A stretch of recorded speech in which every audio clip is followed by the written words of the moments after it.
नमस्कार। वटपौर्णिमेच्या दिवशी पतीसाठी वडाची पूजा करायला गेल्या महिला आणि अचानक तिथून परत ओरडत पळू लागल्या। सविस्तर बातमी पुढे पाहण्याआधी आपल्या चॅनलवरती तुम्ही नवीन असाल तर आपला आरजी मराठी न्यूज चॅनल जरूर सबस्क्राइब करून घ्या।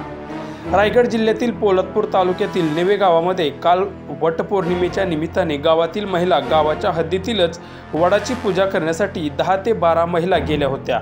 त्यानंतर हळदी कुंकू लावून 7 फेरे मारले आणि एकमेकींना हळदी कुंकू लावून पूजाविधी संपन्न केला।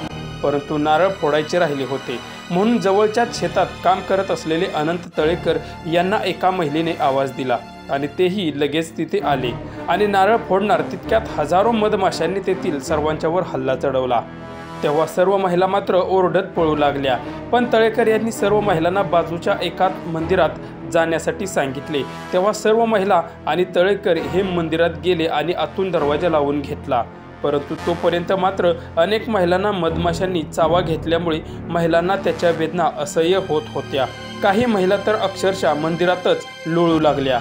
यानंतर काही वेळानंतर त्या मधमाशा पांगल्या आणि तळेकर यांनी गावातील ग्रामस्थांशी संपर्क साधून पोलादपूर ग्रामीण रुग्णालयात सर्व महिलांना हलवले आणि लगेच डॉक्टरांनी सर्व महिलांच्यावर उपचार सुरू केले।